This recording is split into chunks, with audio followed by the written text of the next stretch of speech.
Hey everyone, this is going to be a quick little tutorial video or how-to guide to start playing QuakeLive. I won't be going into excruciating detail, so if you're already familiar with Quake in general, some of these tips you'll probably already know. Instead, this video will act more as what I wish I knew when I first started playing. The structure of this guide will be broken down into sections, starting off with settings and config, the Quake fundamentals, and just some general tips and tricks to finish off. With that being said, this is a noob's guide to QuakeLive.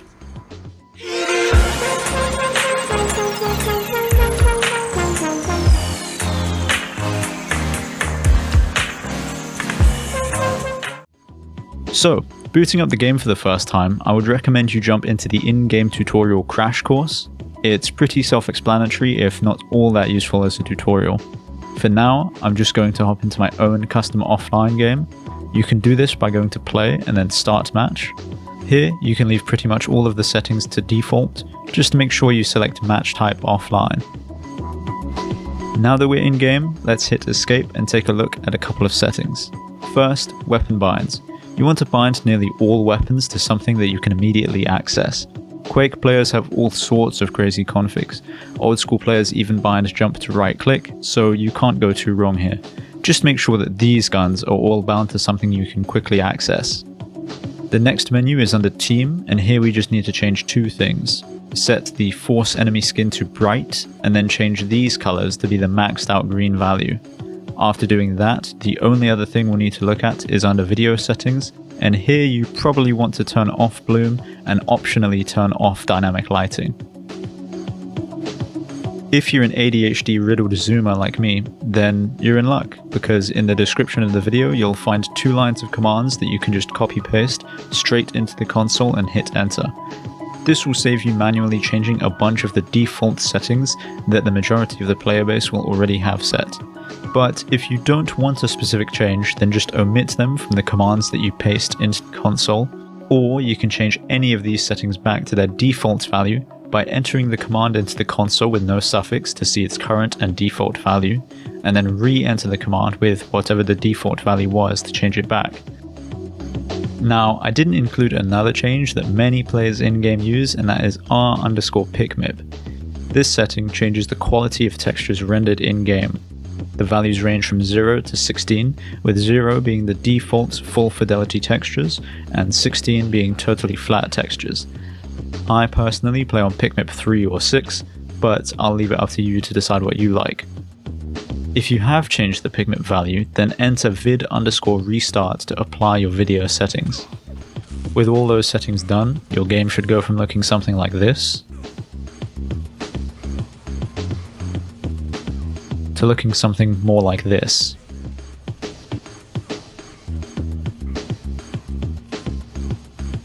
As a little side note, if you're more interested in all of the config options available to you, or in fact in anything regarding QuakeLive, then I'd highly recommend going to Steam, the QuakeLive guide section, and reading through the Ultimate QuakeLive Guide by Yakumo.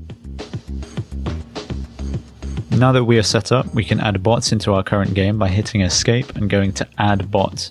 Here you can add as many bots as you like with individual difficulty settings ranging from I can win to nightmare. If you are a new player and you're going to hop into a multiplayer game, it's worth noting that the vast majority of the player base is made up of boomers and veterans who've been playing since QuakeLive's browser days, with some going back to even older Quake games. Because of this, you're probably going to get crushed your first handful of games at least, and since that's more or less inevitable, you're probably going to want to pick a more casual friendly game mode to start off with. My recommendation is to hop into the largest freeze tag server available, or a smaller player count free-for-all. In my experience, the players on these servers are much less toxic to noobs or bad players than on other game modes such as Clan Arena or Capture the Flag. I'm not a big fan of high player count free-for-all games most of the time, because on smaller maps like Blood Run or Campgrounds, you're going to be spending a lot of time with that starting machine gun.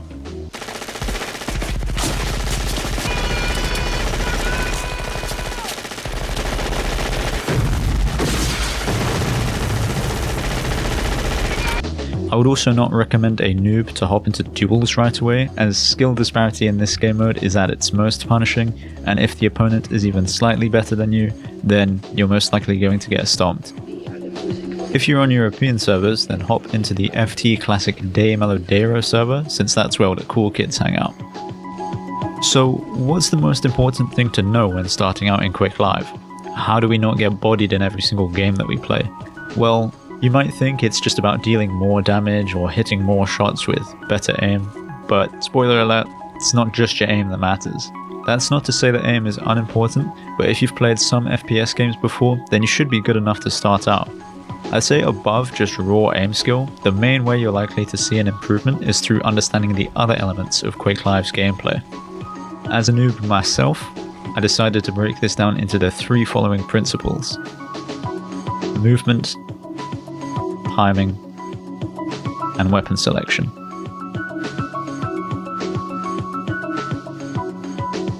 So, starting off, movement is everything in Quake. It decides who gets the major items, who gets the power-ups, and who has better control of the map.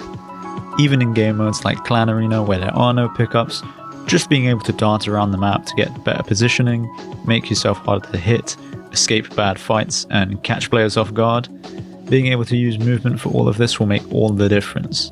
If you're just walking around with WASD, then you're not going to survive for very long. There are a few key movement techniques that you'll see good players use to move around the map way faster, the main ones being circle jumping. This is used to cross large single jump gaps or get the initial speed for strafe jumping. There is strafe jumping itself, which is the main traversal method players will use to fly around the map at high speeds. There is rocket jumping, which is useful for reaching high ground and surprising enemies. There's also plasma jumping and plasma climbing. These are useful for reaching areas further than a circle jump or as an alternative to rocket jumping, but these are more niche and less used, so I won't be covering them today. To take a closer look at these movement techniques, we can actually go into the training center and then hop into the accelerate or elevate map. When loaded in, you may want to go into your options menu, go to HUD, and then turn on your speedometer. So the best way I think I can briefly explain strafe jumping is as follows. If you use just forward, then you see that your movement speed gets capped at 320 units per second. You can actually begin speeding up by holding forward and jumping the instant that you land. This is the result of the engine's air acceleration, and it can actually be exploited to move even faster.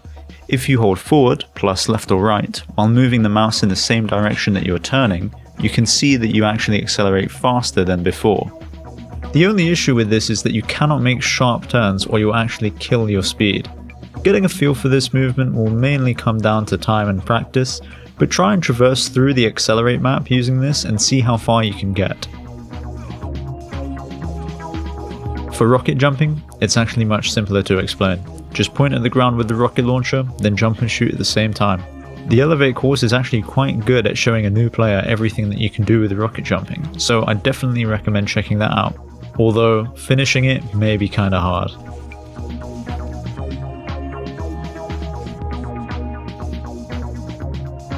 This game isn't just about fighting though, it's also about map control, and as lame as it might sound, it's probably my favourite part of Quake. The major item pickups for red armor, mega health, and power up, depending on the game mode that you're playing, are all set to repeatedly spawn with fixed intervals. There are also minor pickups with yellow armor, green armor, and shards, and then the equivalent health orbs. Knowing when health and armor spawn and planning your route around picking them up can give you a big stack advantage. The default armor timing is 25 seconds. That means after you or someone else grabs the red, glance up at the match timer and add 25 seconds to that time to know when it's next going to be back up.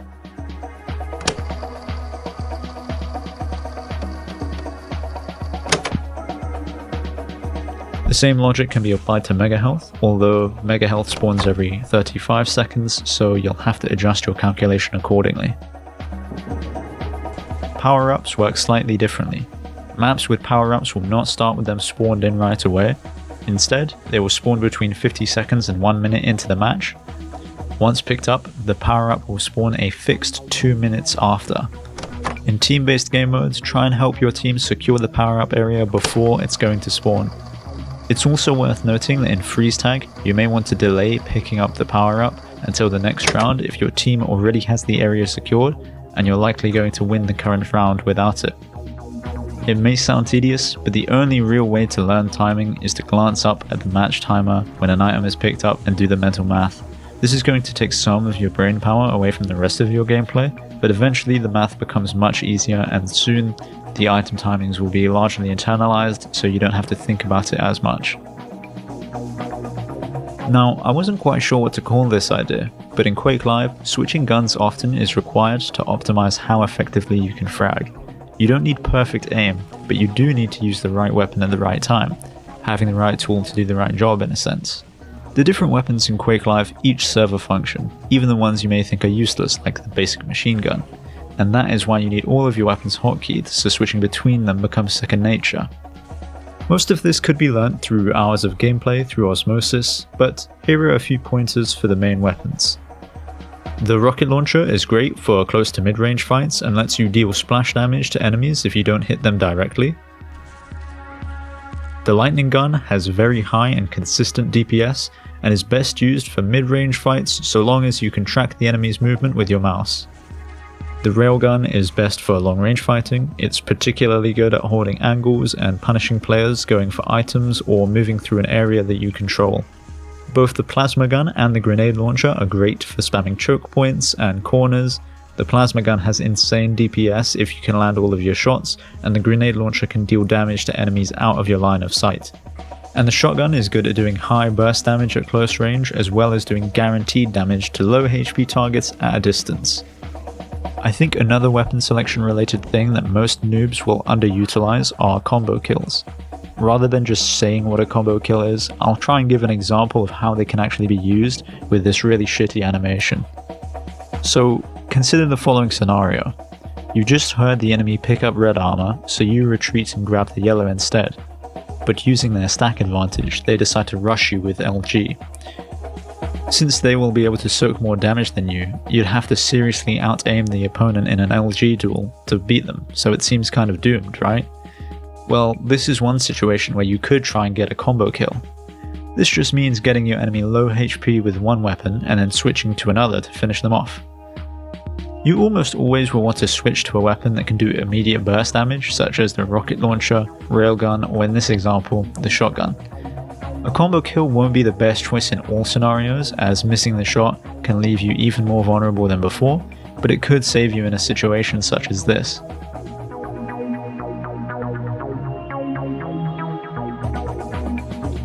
So other than those three main things to learn, I thought I'd include some top tips that I think could be useful to know, especially as a new player. Dodging is underrated. Learning how to dodge is just as important as knowing how to frag effectively.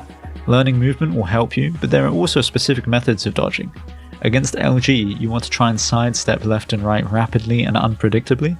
Against rail, you want to try faking out and dodging the moment that their rail comes back online. Against rockets, try and avoid being near walls or corners, and try and move more forwards and backwards rather than side to side. Watch frag movies and pro matches. It's super useful to see how pro players play the game. Weapon choice, movement, timing. You'll probably learn a lot through watching these pro games than watching tutorials like this one. You can go back and watch through old tournament games for QuakeLive, or even the more recent QPL tournaments for Quake Champions, since most of that knowledge is going to apply to QuakeLive too. Always be moving. Standing still or camping will just leave the rest of the map free for the enemy to pick up items, restack and resupply. You want to try and stay active, keep grabbing items yourself and rotate around the map. Don't let your team fight alone. If you're playing a team-based game mode, then don't just let your team fight alone. Try to third-party the enemy when you can, but don't rush in with low health. It might be better for you to use that tempo to restack and then come back into the fight after. There's no point of you jumping into the fight to immediately die to one tick of LG. Don't neglect the basic machine gun. At ranges that are greater than what the LG can reach, and when you don't have a rail, you can always deal a good amount of damage to enemies just by tracking them with the MG, so always keep it in mind. Don't hoover up items. In team-based game modes, it's worth leaving some items up for your teammates. If you already have a gun with ammo, then don't pick up another one needlessly, and the same goes for if you're already high stack. You may want to leave armor and health for your teammates who might need it more. It's just courteous to do this, but it's one of my biggest flaws. Don't pick up quad in low player games. Typically, you won't pick them up in team-based game modes that are 3v3 or less players, or around 3 to 4 players in deathmatch game modes. It's always good etiquette just to ask in chat if you're unsure about this. Register to qlstats.net. You can create an account by linking your Steam account to the site to track your stats outside of the game itself. It includes ELO rating on servers that have Glyco functionality, accuracy, KDA, and other cool stats.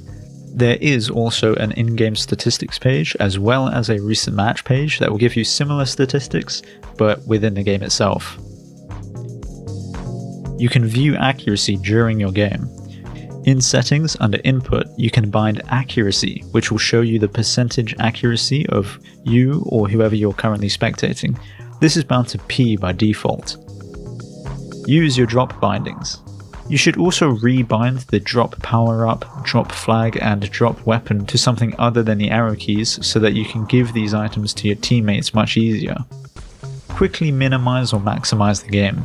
You can hit Alt plus Enter to quickly minimize or maximize the game without going to your settings, changing from full screen to windowed and then applying video settings. Hitting Alt Enter is a lot more convenient if you're tabbing back and forth. It's just a quirk with old games like this. You can exit a bounce pad quicker. If you hold crouch and hug the edge when going up a bounce pad, you can quickly move onto the platform rather than float up high and land on it. Using a higher sensitivity. If you're coming from other FPS games that are more tactical, like Counter-Strike or Rainbow Six or some shit, you probably want to increase your sensitivity because fighting in this game is much more flicky and vertical, so having a high sensitivity is much more important. You can use Wolfcam or Wolf Whisperer to view your demos. In case that you wanted to view your old demos or create a frag movie, you can download Wolfcam and Wolf Whisperer for more in-depth demo options. This includes things like being able to skip through the demo, free cam, being able to spectate through your enemy's POV, and other useful tools that the regular demo viewer lacks. Well, that pretty much wraps up this Noob's Guide for now. If you have any other top tips or key points that you think that I missed, then leave a comment for others to see below. You can always go back and check out the Yakumo Ultimate Guide to QuakeLive if there is anything else that you think you need help with. I also want to just give a little shout out to a few people, so thanks to these players for being such paragons of the community. There are plenty of cool people on all of these servers, but these are just the ones that are coming to my mind now. Thanks for watching and take it easy.